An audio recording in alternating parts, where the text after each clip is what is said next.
The most often, for me, in when I read books, I read with a critical eye.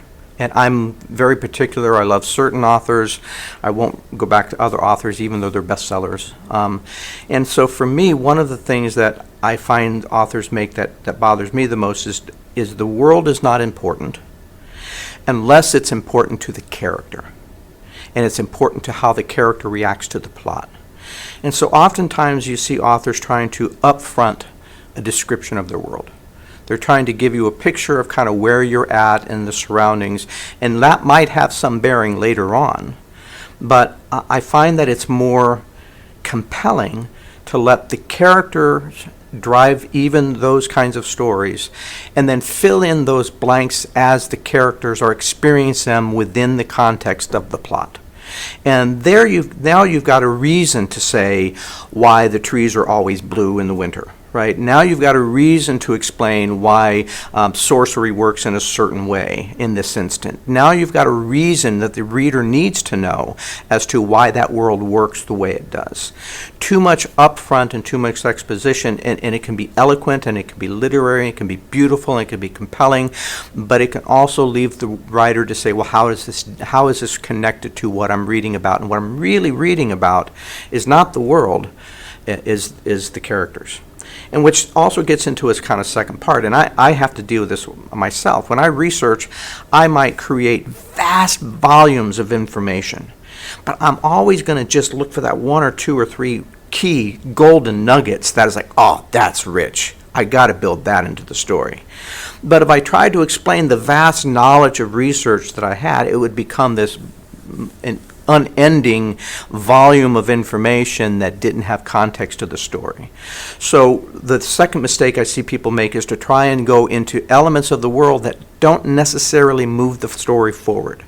So if it's not important to the story, it may not be important to the reader.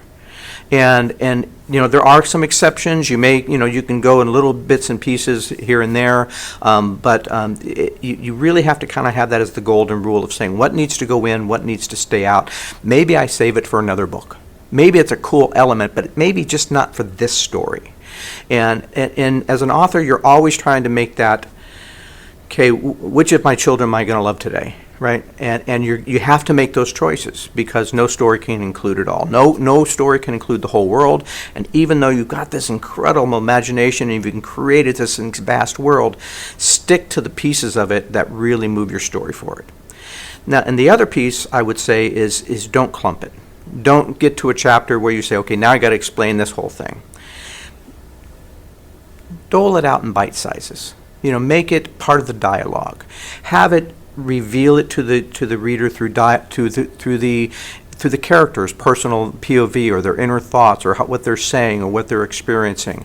Try not to go and do it out in chunks, but kind of spice it through a little bit here, a little bit there, in a way that kind of builds up to that big revelation you want to have anyway. Don't just give them the revelation.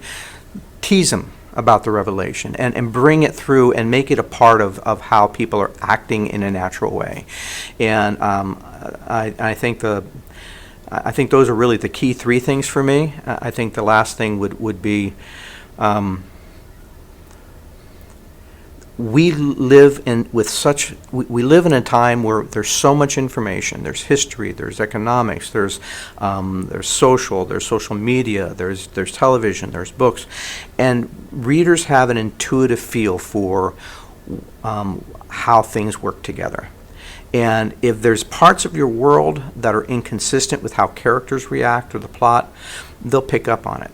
And even if it's really, really cool, sometimes we have to let those things out and let those things off if it doesn't support the characters and the story, which is the plot, the experience the characters are going through and their reaction and their outcomes. It's just part of it's a creative exercise that may not necessarily belong in a book.